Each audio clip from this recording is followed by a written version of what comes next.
America ஈரானுக்கு எதிராக ஆரம்பிச்சிருக்கிற இந்த எக்கனாமிக் டிடேங்கிற பொருளாதார போர்ல எந்த நாடுகள் இணைஞ்சாலும் குறிப்பா இந்த மத்திய கிழக்கு நாடுகள் அமெரிக்காவோடு சேர்ந்து ஈரான்ல பொருளாதார போர் நடத்தினா அந்த குறிப்பிட்ட நாடுகளை எல்லாம் ஈரானுக்கு எதிரியா கருதி அவங்களோட பொருளாதார நலன்களை குறி வச்சு ஈரான் தாக்குதல் நடத்தும் என்கிற ஒரு அதிரடியான கருத்தை ஈரான் இப்ப வெளியிட்டிருக்காங்க. அடுத்த பக்கத்துல என்னடாண்டா, நாங்க ஈரானுக்கு எதிராக அறிவிச்சிருக்கிற இந்த பொருளாதார போர்ல எங்களோட சேர்ற ஆக்கள் எல்லாம் எங்களோட இருப்பீங்க, சேராத ஆக்கள் எங்களுக்கு எதிரியா இருப்பீங்கன்னு சொல்லியிருக்காங்க அமெரிக்கா. என்னடா இது, சேர்ந்தா அடிப்பேன் ஈரான் சொல்லுது, சேரலண்டா நாங்க அடிப்போம் அமெரிக்கா சொல்லுது. இப்ப சேரலாமா வேண்டாமாங்கிற ஒரு நிலைப்பாட்டுக்குள்ள தள்ளப்பட்டிருக்காங்க மத்திய கிழக்கு நாடுகள். ஏற்கனவே இந்த ஈரான்ல ஏகப்பட்ட பொருளாதார தடைகள் போடப்பட்டிருக்கக்குள்ளேயே இந்த எக்கனாமிக் டிடேங்கிற திட்டத்தை யூஸ் பண்ணி அமெரிக்கா புதுசா என்ன செய்ய போறாங்க, அதுல என்ன சவால்கள் அவளுக்கு இருக்குங்கிறதையும் இந்த வீடியோல நாம தெளிவா பார்க்க போறோம். இஸ்ரேல் பிரதமர் பெஞ்சமின் நெத்தன்யாகு துருக்கி எல்லைக்கு பக்கத்தில் இருக்கிற இந்த சிரியாட ஒரு ராணுவ விமான தளத்துல வான்வழி தாக்குதல் நடத்த உத்தரவிட்டு தாக்குதல் நடத்தினதுக்கு பிறகு இஸ்ரேலுக்கும் துருக்கிக்கும் இடையில ராணுவ மோதல் ஏற்பட வாய்ப்பு இருக்குங்கிற ஒரு அச்சமும் இப்ப அதிகரிச்சிருக்கு. இது தொடர்பான முக்கியமான தகவல்கள் தான் இந்த வீடியோல நாம பார்க்க இருக்கிறதால கட்டாயமா இந்த வீடியோவை ஏனையவர்களும் பார்க்கிற மாதிரி ஷேர் செஞ்சிடுங்க. அதோட நான் ஒவ்வொரு நாளும் அப்டேட் பண்ற ஒவ்வொரு வீடியோட லிங்க்கும் உங்களுக்கு இன்ஸ்டன்டா வந்து கிடைக்கணும்னு நீங்க நினைச்சா நான் டிஸ்கிரிப்ஷன்ல கொடுத்திருக்கிற இந்த என்னுடைய ஒபிஷியல் வாட்ஸ்அப் குரூப்ல லிங்க் கிளிக் பண்ணி அந்த குரூப்ல சேர்ந்துக்கங்க. ஒவ்வொரு நாளும் நான் அப்டேட் பண்ற வீடியோட லிங்கையும் அந்த குரூப் மூலமா இன்ஸ்டன்டா உங்ககிட்ட கொண்டு வந்து சேர்த்துடுவேன். ஏற்கனவே ஈரான்ல அமெரிக்கா பல வருஷமா கடுமையான பொருளாதார தடைகளை விதிச்சுக்கிட்டு தான் இருக்கு. எண்ணெய் விற்பனை, வங்கி பரிவர்த்தனைகள், கப்பல் போக்குவரத்து, நிதி நிறுவனங்கள், வெளிநாட்டு முதலீடுகள் என்று ஈரான் இந்த பொருளாதாரத்தோட முக்கியமான பகுதிகளை அமெரிக்கா ஏற்கனவே குறிவச்சிட்டு தான் இருக்காங்க. அப்படி இருக்கக்குள்ள இந்த எக்கனாமிக் டிடே என்று அமெரிக்கா சொல்றது வெறுமனவே இன்னும் ஒரு சாங்ஷன் பேக்கேஜா இருக்குமான்னு பார்த்தா இல்லை. அவங்களோட பிளான் என்னன்னா, ஏற்கனவே இருக்கிற இந்த பொருளாதார தடைகளை இன்னும் கடுமையாக்கி ஈரானுக்கு பணம் போற முக்கியமான வழிகள் எல்லாத்தையும் முடக்கிறது தான் இதுல பெரிய நோக்கமாய் இருக்கு. இந்த அடிப்படையில் அமெரிக்கா என்ன செய்ய போகுதுன்னு நாம பார்த்தோம்னா, இதுல முதல்ல நாம கவனிக்க வேண்டிய விஷயம் என்னன்னா ஈரானியன் ஆயில் தான். ஏனென்றா இந்த ஈரான் பொருளாதாரத்துக்கு எண்ணெய் வருமானம் தான் மிக முக்கியமான ஒரு விஷயம். ஈரான் எண்ணெயை விற்றுதான் வெளிநாட்டு கரன்சியை உழைக்காங்கிறது நம்ம எல்லாருக்குமே தெரிஞ்ச விஷயம். சோ அந்த எண்ணெயை வாங்குற நாடுகளை, குறிப்பா அதை ப்ரோசஸ் பண்ற நிறுவனங்களை அமெரிக்கா குறி வச்சா ஈரானுக்கு வரக்கூடிய வருமானத்தையே குறைக்கலும். அப்படி அவங்க குறை வைக்கக்குள்ள இந்த விஷயத்துக்குள்ள முக்கியமான ஒரு டார்கெட்டா வரக்கூடிய ஒரு நாடு தான் சைனா. ஏனென்றா ஈரான் எண்ணெயை வாங்குற முக்கியமான ஒரு நாடு சீனா தான். சீனால ஒரு சில இந்த இண்டிபெண்டன்ட் ஆயில் ரெஃபைனரிஸ் இருக்கு. இவங்கள பொதுவா டீபோர்ட் ரெஃபைனரிஸ் என்று சொல்லுவாங்க. இவங்க பெரிய மல்டிநேஷனல் ஆயில் கம்பெனிஸ் மாதிரி இல்லாததால அமெரிக்காட பைனான்சியல் சிஸ்டத்துல இவங்களுக்கு எக்ஸ்போசர் குறைவாக இருக்கு. அப்படி குறைவாக இருக்கிறதால இந்த வழக்கமான சாங்ஷன்ஸை பயன்படுத்தி இவங்களை கட்டுப்படுத்துறது அமெரிக்காவுக்கு மிகப்பெரிய ஒரு சவாலான ஒரு விஷயம். அடுத்த ஐடியாலஜி என்னன்னா, சைனீஸ் பேங்க்ஸுக்கு வந்துகிட்டு சாங்ஷன் போடலாம். அப்படி ஈரானோட பண பரிவர்த்தனைகளை செய்யற, அதுக்கு உதவி செய்யற பெரிய சீன வங்கிகளுக்கு அமெரிக்கா செகண்டரி சாங்ஷன் போட்டா அது சாதாரணமான விஷயமா இருக்காது. ஏனென்றா சீனாட பைனான்சியல் சிஸ்டம் மிகப்பெரியது. சோ ஒரு பெரிய சைனீஸ் பேங்க் அமெரிக்கா குறிவச்சா அந்த வங்கி அமெரிக்க பைனான்சியல் சிஸ்டத்துல ஆபரேட் பண்ண முடியாத ஒரு நிலைமை ஏற்படும். அதாவது நீங்க இப்ப இந்த ஈரானோட பிசினஸ் பண்றீங்கன்னா அமெரிக்க பைனான்சியல் சிஸ்டத்தை வந்துகிட்டு பயன்படுத்த முடியாதுங்கிற ஒரு அழுத்தத்தை அமெரிக்கா அந்த நிறுவனங்களுக்கு கொடுத்தா அதால அமெரிக்காவுக்கு ஒரு பெரிய ப்ராப்ளம் இருக்கு. ஏனென்றா இந்த ஈரானுக்கு அழுத்தம் கொடுக்கிறதுக்காக சீனாட பெரிய வங்கிகளை தாக்கினா சீனா அமைதியா இருக்குமான்னு பார்த்தா இல்லை. அது ஒரு பெரிய தூதரக மற்றும் இந்த பொருளாதார ரீதியான பிரச்சனைக்கு வழிவகுத்துடும். அதால இது அமெரிக்காவுக்கு பெரிய ஒரு ரிஸ்கா வந்து சேர்ந்துடும்.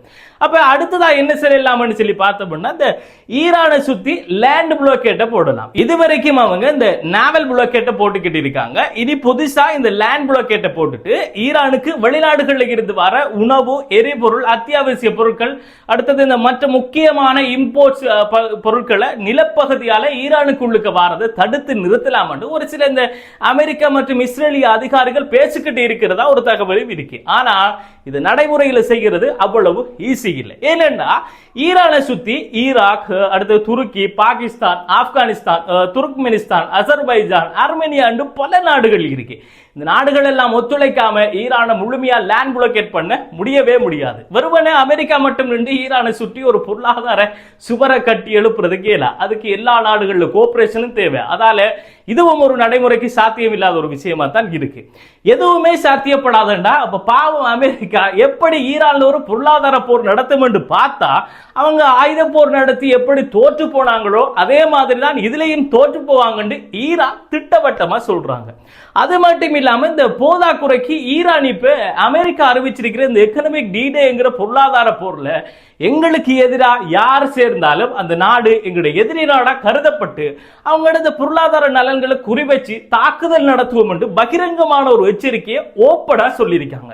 இந்த எச்சரிக்கை எப்படி இருக்குன்னா கடந்த 47 வருஷமா அந்த அமெரிக்கா கொடுத்த பொருளாதார தடைகளை பார்த்துக்கிட்டு இருந்த மாதிரி இனிமேல நாங்க பொறுத்துக்கிட்டு இருக்க போறல. யாரெல்லாம் அமெரிக்காவோட கூட்டு சேர்ந்து ஈரானுக்கு எதிராக இந்த பொருளாதார போர்ல ஈடுபடுவாங்களோ அவங்களோட நாட்டுக்கெல்லாம் குறிப்பா இந்த மத்திய கிழக்குல இருக்கிற நாடுகளுக்கு எல்லாம் நிலநடுக்கம் வருவது போன்ற தாக்குதல் நடைபெறும் என்கிற ஒரு அச்சுறுத்தலை ஈரான் பாதுகாப்பு தலைவர் மொஹ்சன் ரெசாயி சொல்லியிருக்காரு.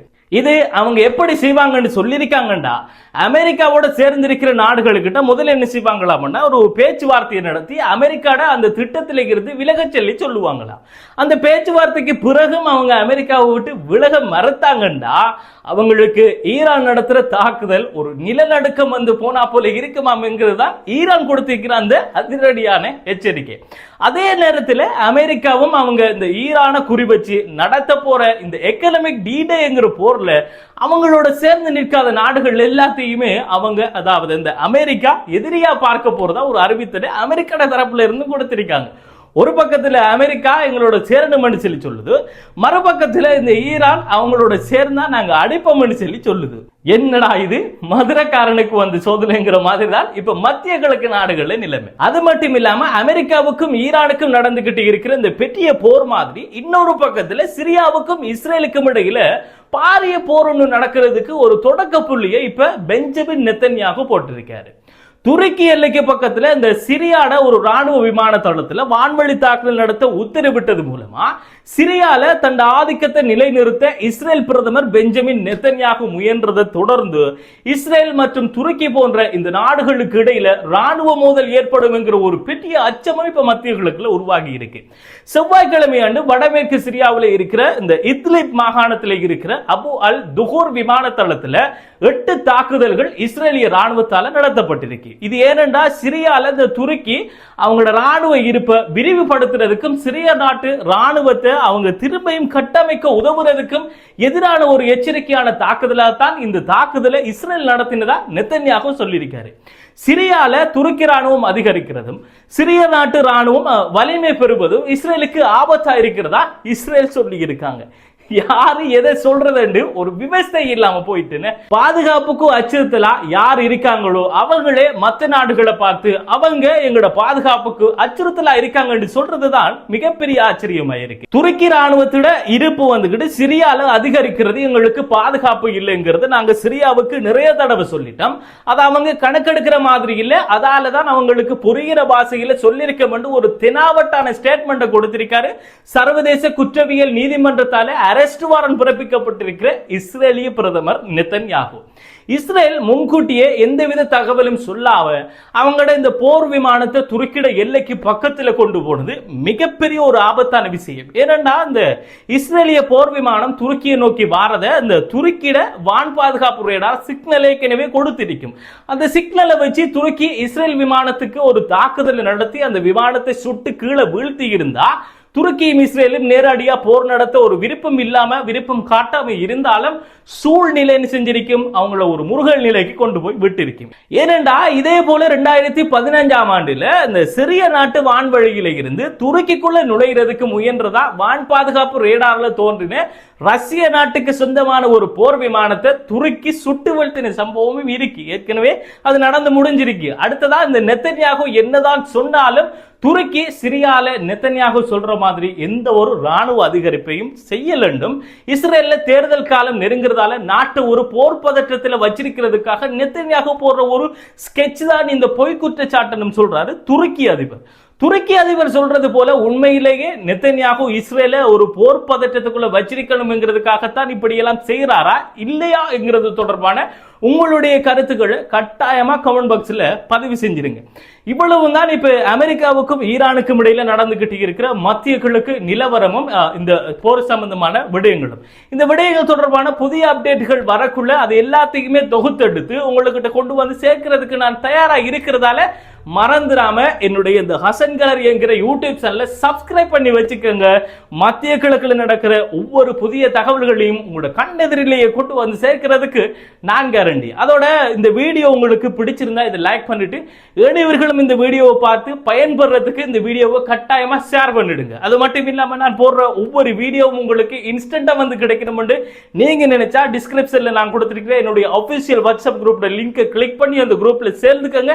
அந்த குரூப் மூலமாகவே நான் ஒவ்வொரு நாளும் அப்டேட் பண்ற வீடியோட லிங்கையும் உங்களுக்கு இன்ஸ்டன்டாவே கொண்டு வந்து சேர்த்துருவேங்கிறத சொல்லிட்டு இந்த வீடியோவில் இருந்து விடைபெறுவது அப்துல் லத்தீப் ஹசன் நிஸ்வி.